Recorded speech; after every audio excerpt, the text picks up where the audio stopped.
Hello world! It's me Dojo. Welcome back to my YouTube channel. And on our previous video guys, pinag-usapan natin yung concatenation. And sabi ko sa inyo, pag-usapan natin ngayon typecasting. But I realized na mas maganda kung we will put that in the middle, okay? Unahin natin yung user input, okay? Tapos saka tayo pupunta ng typecasting, tapos another user input. Yes guys, dalawa yung klase ng user input na gusto kong isa-isahin natin. Una, user input muna tayo ngayon, di ba? Yung unang user input na pag-aaralan natin is user input using strings. So without further ado, open na natin ating mga compiler. Pag-aaralan natin ngayon is user input using Python, okay? So eto na yung compiler natin guys. So lagay tayo dito ng comment. Ayan, lagay ako ng comment dyan. Ang topic natin for today is user input using strings. Kasi merong ibang paraan naman kapag ang ginagamit natin is integers and float. Okay, may ibang paraan yon. So dito muna tayo sa user input using string. Ano ba yung user input? User input, ang ginagawa nito is accepting external data from the users. Okay? So, kumbaga ito, hindi ito kagaya ng typical na variable natin. Yung typical na variable natin may predefined. For example, ganito. Name. Yan yung variable natin. Ang value niya is Doji. Yan.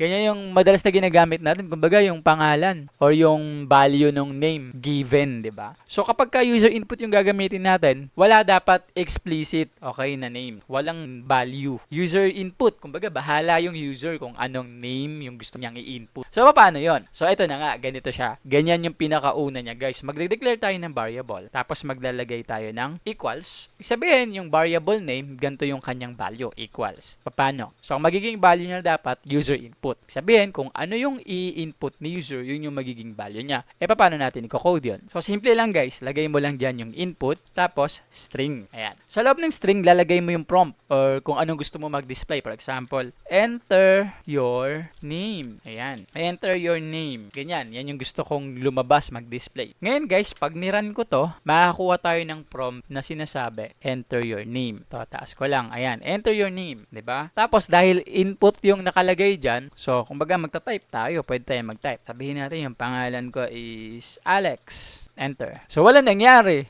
'Di ba? Bakit? Kasi wala naman tayong ginawa, hanggang input lang naman tayo. So para makita natin, para mapatunayan natin na sige nga, totoo ba na nakuha niya ba talaga yung name na Alex? Di i-print natin. Ang alin? Anong ipiprint natin, guys? Yung name, 'di ba? Yung variable na name. Bakit? Kasi yung variable na name, ang value niya yung user input. Kung ano yung in-input ng ating user. Kung in-input Alex, mapupunta yun ngayon dito sa name. Bakit? Kasi ang value ni name is yung user input. Okay, so ipiprint natin si name. So ulitin natin, i-run natin ulit. Palitan ngayon natin yung pangalan. Sabihin natin Gonzaga, 'di ba? Pagka in-enter natin 'yan, ayan, Gonzaga, ba? Pinrint natin. O, lagyan natin ngayon ng concatenation para medyo mas realistic. Guys, sa tingin ninyo, deserve ba ng channel na to na ma-subscribe? Kung oo, please guys, click the subscribe button. Goal ko kasi na mag-grow yung channel na to at ang community natin. And in return guys, habang nag-grow yung channel natin, is lalo akong namomotivate na gumawa pa ng mas marami pang tutorial at pagbutihin pa yung effort to share and i-deliver yung mga technical knowledges in a simple yet informative ways. And sana natutulungan ka ng mga tutorials na to. Let's go back to the video. So, maglalagay ako ng concatenation dito. Tapos, lalagyan ko ng plus. Diba? Pagka magko-concatenate tayo, plus. O, sabihin natin, hi. Tapos, lagyan natin ng next line. Yung next line, guys, ganito yon, \n. Ibig sabihin, bababa siya sa next line. Hi, Gonzaga. Yan, ganyan. Tapos, lagay tayo ng isa pang concatenation. Plus pa tayo dyan. String.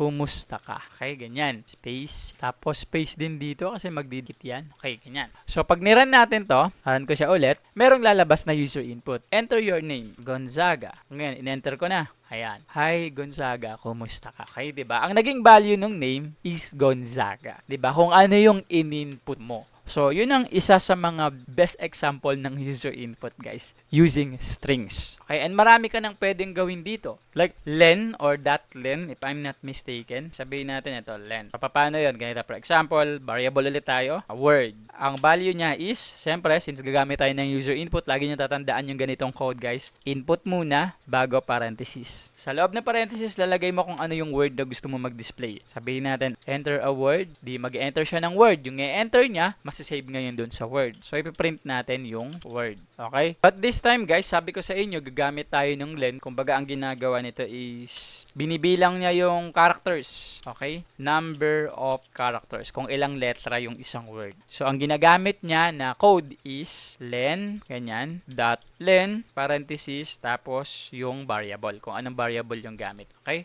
Len word. Kumbaga ganito lang yan. Sa simpleng paliwanag, len, tapos parenthesis. Ngayon, kung ano yung variable na gusto mong ipabilang sa kanya, lalagay mo lang yung sa loob ng parenthesis. In our case, len word. So, ipaprint natin yan. Len, tapos lagay mo yung ulit ang word. Ayan. So, dito, pag nag-enter ka ng word, nag-user input tayo ng isang word, ayan, bibilangin niya kung ilang character. Piprint niya. So, i-run natin. So, ayan, as you can see, nakalagay dito, enter a word. So, lagyan natin ng colon, tapos space para mas maganda. So, mag-enter ako dito, sabihin natin bahay. Ayan. So, 'di ba? 5 letters, 5 characters. Nakuha ninyo, guys. So, pwede mo nang paglaruan 'yan. So, alamin mo na lang yung mga different ways to be playful dito sa mga strings. Kagaya nitong len word. So, isa pa sa mga pwede natin gawin diyan, guys, is yung tinatawag natin na uppercase, lowercase. Okay? So, lagay mo lang diyan yung upper. Ayan, at saka yung isa naman is syempre yung kabaliktaran niya, lower. So, paano ba 'to ginagamit? Ganito yan, guys. So, tandaan niyo ang variable natin is word. Okay? Ang main goal natin dito is maintindihan natin paano gumagana user input. Itong mga upper, length,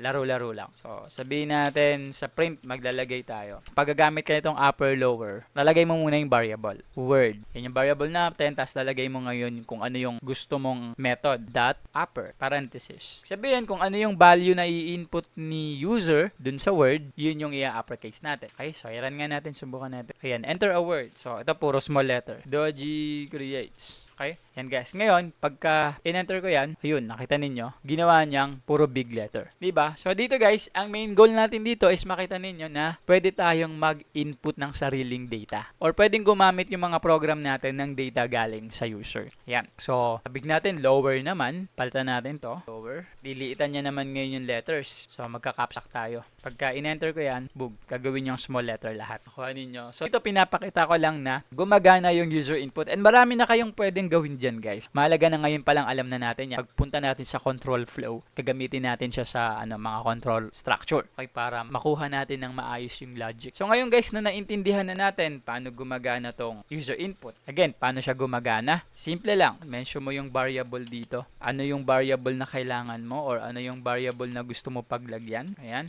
Pagkatapos mo ma-mention yung variable, equals, ang magiging value niya is input. Kumbaga, ano yung input ni user? So, maglalagay ka ng parenthesis, tsaka text. Okay? Kung ano yung gusto mong from. Kumbaga, para alam ni user kung ano yung ilalagay niya. Enter your age pala yan. Ganon. Diba? Enter your age. Tapos magpiprint tayo. Print, parenthesis, lagay tayo ng concatenation muna. IM, tapos plus mo ngayon, i-concatenate mo yung age mo, yung variable. Diba? So, pag niran natin yan, sabihin natin IM 40. So, enter. IM 40. Ito, IM, plus yung variable, kung ano yung in-input ni user, yun yung magiging value niya. IM 40. Guys, alam ko yung struggle nung nag-aaral sa YouTube eh. It's hard yung post, backward, forward kasi kailangan mong mag-notes or kailangan mong subukan yung code. Kaya napakahalaga, guys, na meron kang copy ng notes. Kaya naman, guys, gumawa ako ng PDF notes kung saan dun ko nilagay yung mga topics ko dito sa mga videos na to. In fact, yun yung ginagamit kong reference. Though hindi siya script, guys, talagang notes siya about the topics. Mas informative siya, mas simple, mas malinaw, at mas madali siyang aralin kasi nga notes na siya, so hindi ka nag-backward, forward, post kasi nakikita mo na doon, pwede mong i-copy yung mga code doon. Kung interesado kang magkaroon ng copy, guys, andyan yung link sa description sa baba. Ngayon, ang catch ganito. Dito ngayon, yung next topic natin papasok. Okay?